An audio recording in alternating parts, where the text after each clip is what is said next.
আসসালামু আলাইকুম প্রিয় দর্শক, আমাদের আজকে বিজয় দিবস।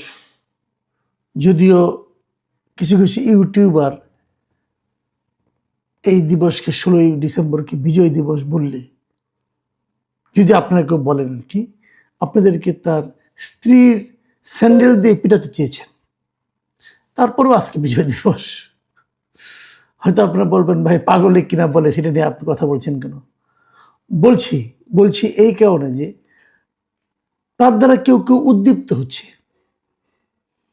এবং নানাভাবে ফুটেজ পাওয়ার জন্য, ভাইরাল হওয়ার জন্য এমন এমন সব কথা বলছেন যে কথার কারণে আমাদের সমাজে, আমাদের রাষ্ট্রে, আমাদের পররাষ্ট্রনীতিতে এক ধরনের অস্থিরতা দেখা দিতে দেওয়ার আশঙ্কা তৈরি হয়েছে। আমি একটা উদাহরণ দিয়ে বলি। গতকালকে এই এনসিপির একজন নেতা, যাকে আমি সবচেয়ে সম্ভাবনাময় নেতা হিসেবে নিজে বিবেচনা করতাম, তিনি হলেন হাসনাত আবদুল্লাহ। তিনি গতকালকে জাতীয় শহীদ মিনারে এই ওসমান হাদির যে গুলিবিদ্ধ হওয়ার ঘটনা, তার প্রতিবাদে যে সর্বদলীয় সভা ছিল, সেখানে উনি উপস্থিত ছিলেন।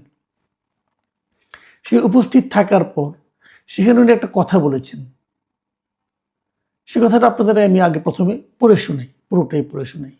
তিনি বলেছেন, ভারতকে স্পষ্ট ভাষায় বলতে চাই, যারা বাংলাদেশের সার্বভৌমত্ব, সম্ভাবনা, ভোটাধিকার ও মানবাধিকারকে বিশ্বাস করে না, তাদের আশ্রয় প্রশ্রয় দিচ্ছেন। ভারতের যারা সেপারেটিস্ট আছে বাংলাদেশে, আমরা তাদের আশ্রয় প্রশ্রয় দিয়ে যে 7 সিস্টার রয়েছে সেটাকে ভারত থেকে আলাদা করে দেব। বিষয়টা খেয়াল করেন, আমাদের এখানে যারা দুষ্ট লোক, মানে গণতন্ত্রের বিরোধী, মানে মূলত উনি আওয়ামী লীগারদের বলেছেন, সন্ত্রাসীদের বলেছেন, এদেরকে ভারত আশ্রয় দিয়েছে। অতএব আমরা ভারতের যে বিচ্ছিন্নতাবাদী দলগুলো আছে তাদেরকে আশ্রয় দেব, দিয়ে আমরা ভারতকে খণ্ড খণ্ড করে দেব, মানে ওই 7 সিস্টার্সকে ভারত থেকে আলাদা করে দেব। এটা কে বলেছে? দেশের একটা প্রমিজিং দল এনসিপির অত্যন্ত গুরুত্বপূর্ণ একজন ব্যক্তি, দক্ষিণাঞ্চলের মুখ্য সমন্বয়ক হাসনাত আবদুল্লাহ। প্রকাশ্য জনসভায় উনি এটা বলেছেন, বিভিন্ন মিডিয়ায় এটা এসেছে। কিভাবে এসেছে সেটা আমি আরেকটু পরে বলছি, তার আগে এটা আলোচনা করিনি। দেখেন, এই জিনিসটা যখন ওনারা বলেন তখন আপনাদের কাছে কি মনে হয়? আমার কাছে কিন্তু নিতান্ত একটা ছেলে মানুষই মনে হয়। আমার মনে হয় যে এরা যে আসলেই মানে ছেলে মানুষ, এদের যে রাজনৈতিক প্রজ্ঞা যে অভিজ্ঞতা জাত নয়, এটা আমার কাছে মনে হয়। এইভাবে কেউ কখনো বলে? পৃথিবীর কেউ বলা উচিত? এটুকু বলার কারণে আমি মনে করি সরকারের উচিত তার ব্যাপারে একটা ব্যবস্থা নেওয়া। ওনাকে তো মুক্ত চলাফেরা করতে দেওয়াটা বিপজ্জনক। কারণ এভাবে যদি সে বলতে থাকে, ভারত, ভাই আপনি যত কিছুই বলেন, আমাদের কি ভারতকে আমাদের শত্রু রাষ্ট্র? আমরা কি ভারতের সঙ্গে যুদ্ধ ঘোষণা করেছি? আমাদের সরকার কি সেটা করেছে? করেনি তো। তাহলে এইভাবে আপনি বলতে পারেন? আপনার পররাষ্ট্র মন্ত্রণালয় কি স্বীকার করে? যখন এই ঘটনাগুলি ঘটছে আপনারা যে বলবেন যে না এটা ঠিক রাজনৈতিক একটা বক্তব্য, কোনো সমস্যা নাই, না রাজনৈতিক বক্তব্য হতে পারে না। আমি এই কথাটা আবারও সব দলকে জন্য বলি, এটা প্রায় কিন্তু বলবেন, দেখবেন যে অনেক কথা বলে, যখন ধরা খেয়ে যায় তখন বলে কি এটা পলিটিক্যাল রেটরিক, ওই রাজনৈতিক বক্তব্য। এটা না ভাই, রাজনৈতিক বক্তব্য হতে হবে সবচেয়ে সেন্সিবল বক্তব্য। যিনি আমার নেতা হবেন, যিনি রাজনীতি করবেন, তিনি তো আমার নেতা হতে চান, তাই না? যিনি আমার নেতা হবেন তিনি কেন আবল তাবল বকবেন? এটা মানবো কেন? আমার ঘরের যে শিশু, যার বয়স 2 বছর, 1 বছর, অথবা মানে কোনোভাবে বোল ফুটেছে, সে আবল তাবল বললে আমি কিছু মনে করবো না। কিন্তু যেটা বয়স্ক লোক, যিনি দেশ চালাতে চান, যিনি আমাদের ভাগ্য নিয়ন্ত্রণ করতে চান, উনি আবল তাবল কেন বকবেন? আবল তাবল বলার চেয়েও বেশি ঝুঁকিপূর্ণ হলো যখন তিনি একটা উস্কানিমূলক কথা বলেন, এবং সেই উস্কানিটা কোথায়? বিদেশের মাটির জন্য উস্কানি, বিদেশি বিচ্ছিন্নতাবাদীদেরকে উস্কানি দেন, তাদেরকে আশ্রয় দেবেন বলে তাদেরকে একটা অভয় দেন, এবং এখানে এটি যখন করতে চান তারা, সেটা হলো আরো বিপজ্জনক। এবং ওনার এই কারণে উনি কিন্তু একা বিপদে পড়বেন না, পুরো দেশটাই আমরা বিপদে পড়বো। আমরা কি ভারতের সঙ্গে যুদ্ধ করতে চাই? বলেন, যুদ্ধ করতে চাই? চাই না তো। দেখেন সেনাবাহিনী, বলবো আমাদের তো সেনাবাহিনী আছে, আমাদের সেনাবাহিনী এবং ভারতের সেনাবাহিনী, ভাই গুগলে যান, যে সার্চ দেন, দেখেন ভারতের সেনাবাহিনীতে কত লোক আছে, আমাদের সেনাবাহিনীতে কত লোক আছে। ভারতের সেনাবাহিনী যারা আছে তারা 2 দিন পর পর পাকিস্তানের সঙ্গে যুদ্ধ করে, চীনের সঙ্গে যুদ্ধ করে। সেনাবাহিনী কিন্তু কতগুলি ক্যারেক্টার আছে, কিছু আছে অ্যাগ্রেসিভ সেনাবাহিনী, অ্যাগ্রেসিভ মিলিটারি, আবার কিছু আছে ডিফেন্সিভ মিলিটারি। আমরা গত 52 বছরের কার সঙ্গে যুদ্ধ করছি রে ভাই? আমরা অ্যাগ্রেসিভ মিলিটারি না, আমরা ডিফেন্সিভ মিলিটারি। আমাদের যদি কেউ আক্রমণ করে সেটা আমরা ফিরাবো, আমরা এইভাবে নিজেদের প্রস্তুতি নিয়েছি। তাহলে আমি কেন ভারতের সঙ্গে এমন পরিস্থিতি, যুদ্ধের মতো পরিস্থিতি তৈরি করতে চাই? কি লাভ আমাদের? কি লাভ বলেন? আপনি ম্যাপের দিকে তাকান, তাদের দেশ আমার দেশকে পাশাপাশি ফেলে একবার দেখেন রে ভাই, একবার দেখেন আপনি কোথায় আর সে কোথায়।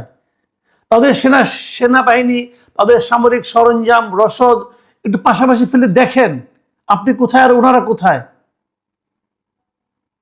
পাগলের প্রলাপ তো আমরা শুনতে বসি নাই আপনার কাছ থেকে। আপনি তো পারেন না আমাদের স্থিতিশীলতাকে, আমাদের নিরাপত্তাকে লঙ্ঘিত করতে। আপনাদের এই সমস্ত কথাবার্তার কারণে আপনি বলেন চিকেন নেক, চিকেন নেক চিৎকার করেন। আমাদের চিকেন নেক নাই? আমাদের চিকেন নেকের কাছে তারা সেনা সমাবেশ করছে না এখন? কেন করছে? আপনাদের কারণে করছে, আপনাদের মূর্খতার কারণে করছে। 1 লোক পাইছেন ওখানে বসে। দেখেন একটা কথা ভাবেন, সেই ফ্রান্সে বসে, আমেরিকায় বসে ওই পিনাকি এবং ইলিয়াস আপনাদের উস্কাচ্ছে, আর আপনারা উস্কাচ্ছে, আপনারা উস্কে যাচ্ছেন। ওরা কোনদিন দেশে আসবে? আসবে না তো, ওরা কখনো দেশে আসবে না। ওরা ওখানে বসে বসে এমন একটা পরিস্থিতি তৈরি করছে যার উপর ভিত্তি করে ভারত বলতে পারবে যে আমরা তোমাকে অ্যাটাক করব। আপনি তো ভারতকে অ্যাটাক করার জন্য উস্কাচ্ছেন, এবং ওদের কথা শুনে শুনে। ভাই আপনি তো এই দেশে রাজনীতি করবেন না, আপনি এই সেন্সটা আপনার মধ্যে কাজ করে না। আমি হাসনাত আব্দুল্লাহকে বলছি, আপনার মধ্যে এই সেন্সটা কাজ করে না ভাই। আপনি ওই পিনাকির প্ররোচনা, পিনাকির কথা শুনে আপনি এখানে বলেন, ইলিয়াসের কথা শুনে ওরা তো মানে ওরা তো ধান্দাবাজ, মতলববাজ লোক, এগুলো বিশ্বাস করেন আপনারা। ওরা দেশে জীবনে আসবে না, কিন্তু আপনাকে এই দেশে থাকতে হবে। আপনি কোন সরকারকে বলছেন, কারা মনে বলছেন? এই সরকার কতটা নতুন আপনি জানেন? জানেন গত কয়েকদিনে যে 10 জন লোককে ভারতীয় যে সীমান্ত রক্ষী বাহিনী আছে বিএসএফ মারা গেছে, আপনি জানেন? এই সরকার একটা প্রতিবাদ করেছে পর্যন্ত? কার সঙ্গে কথা বলতেছেন? কাকে কি বুঝাচ্ছেন? দেখেন এই সরকারের ভূমিকাটা আমি একটা জায়গায় বলি খালি। এই যে হাসনাত আব্দুল্লাহর কথাটা আমি বললাম, আমি প্রথমে শুনতে গিয়েছিলাম যে আসলে উনি কি বলেছেন, একটু শুনে দেখি।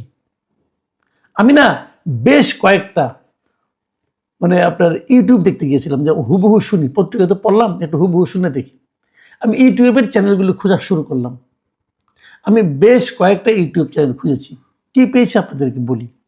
আমি যখন এই টেলিভিশনগুলোর ইউটিউব চ্যানেলে ক্লিক করলাম, আমি দেখলাম সব জায়গা থেকে এই ভিডিওটা উঠিয়ে নেওয়া হয়েছে। সবাই বিশ্বাস না হয় দেখুন, দেখুন ইন্ডিপেন্ডেন্ট টিভিতে গেলাম, সেখানে ওরা শিরোনাম করেছে ভারতের 7 সিস্টার আলাদা করে দেওয়ার হুঁশিয়ারি হাসনাত আব্দুল্লাহর, লেখা আছে। যখন আমি ক্লিক করলাম কি পেলাম? Something went wrong, refresh or try again letter, etcetera etcetera. মানে এটা উঠিয়ে নেওয়া হয়েছে। কয়েকবার ট্রাই করে আপনারাও দেখতে পারেন, কিচ্ছু পাবেন না। ঠিক আছে, এরপরে কোন টিভিতে গেলাম? যমুনা টিভিতে। সেখানে শিরোনাম করেছে 7 সিস্টার্স নিয়ে ভারতকে কড়া হুঁশিয়ারি হাসনাতের। এটা শিরোনামটা কিন্তু মোটামুটি একটু সতর্ক ছিল, কিন্তু ভিডিওটা পাবো না, আমি ভিডিওটা পেলাম না। ভিডিওটা ওই একই রকম উঠিয়ে নেওয়া হয়েছে। তারপরে দেখেন 71 টিভিতে গেলাম, 71 টিভিতে শিরোনাম করা হয়েছে ভারতের 7 সিস্টার্সকে আলাদা করে দেওয়া হবে হাসনাত আব্দুল্লাহ, কিন্তু কোনো ভিডিও নেই। এরপরে গেলাম এটিএন বাংলা নিউজে, সেখানেও দেখেন 7 সিস্টারকে ভারত থেকে আলাদা করে দেব হাসনাত আব্দুল্লাহ, এই হলো শিরোনাম, ভেতরে কিছুই নেই, উঠিয়ে নেওয়া হয়েছে। এরপর আর টিভিতে গেলাম, আর টিভিতে কি পেলাম, সেভেন সিস্টার্সকে ভারত থেকে আলাদা করে দেব হাসনাত আবদুল্লাহ, মানে একই রকম শিরোনাম করেছি, কিন্তু কোনো ভিডিও পাচ্ছি না। এরপর গেলাম ডিবিসি নিউজে, ডিবিসি নিউজের শিরোনাম হলো ভারতের সেভেন সিস্টার্সকে আলাদা করে দেওয়া হবে হাসনাত আবদুল্লাহ বলেছে, কোনো ভিডিও নেই। এই যে ঘটনাগুলো, এই যে আমি কয়েকটা দেখালাম, এইগুলোর থেকে আপনি কি বুঝলেন?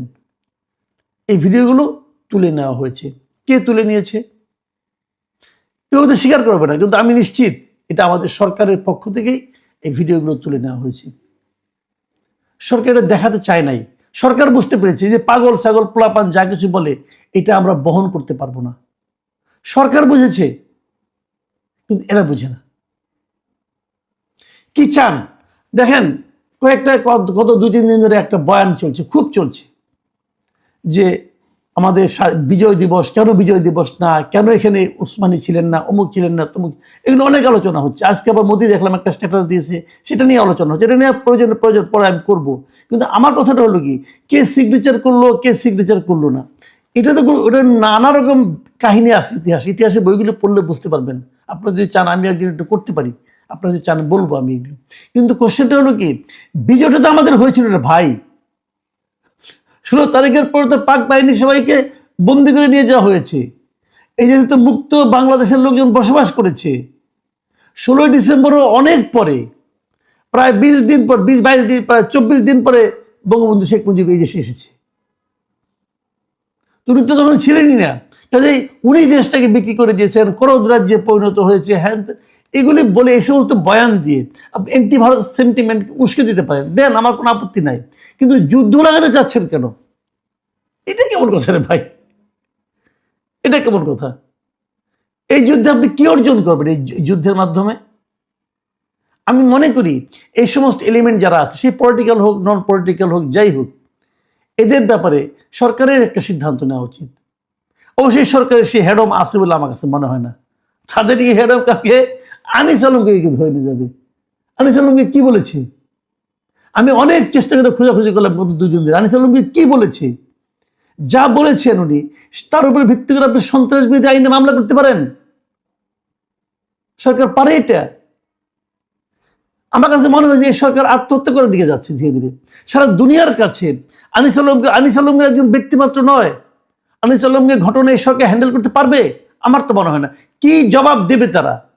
যে সরকার প্রধান নিজে বলে যে প্রাণ খুলে আমার সমালোচনা করেন, সেই সরকার একজন সাংবাদিককে ধরে নেওয়া যায় যে নাকি ফেসবুকে খাবারের ছবি দেয়, গানের ছবি দেয়, এবং 2-1টা টক শোতে সে বলে, কথা বলে। সে কি বলেছে? রাষ্ট্রদ্রোহিতামূলক কোনো কথা সে বলেছে? আর এরা যেটা করতেছে এগুলি তারা দেখে না। আবার আরেকজন বলে যে 16 ডিসেম্বরকে মানেন না, বিজয় দিবস মানেন না, পারে কেউ ধরে না। মানে আমি এই সরকারের, আমি এই সরকারের আগে বলতাম যে এটা একটা নন সিরিয়াস টাইপের গভর্নমেন্ট। এটা যে আদৌ কোনো গভর্নমেন্ট কিনে এটা মাঝে মাঝে মনে হয় না, আরে কি করতেছে? যখন আপনাকে প্রশ্ন করা হবে যে আপনার এখানে দেশে একজন পলিটিক্যাল লিডার এগুলি বলেছে, আপনি কি অ্যাকশন নিয়েছেন, কি বলেছেন, আপনি কি জবাব দিবেন ভাই? সারা দুনিয়ার প্রেক্ষিতে এই ধরনের কথা আপনি বলতে পারেন যদি তার সঙ্গে আপনার যুদ্ধ অবস্থা থাকে। আপনার সঙ্গে ভারতের যুদ্ধ অবস্থা আছে? ভারতের রাষ্ট্রদূত কি দেশে আছে না? আছে তো।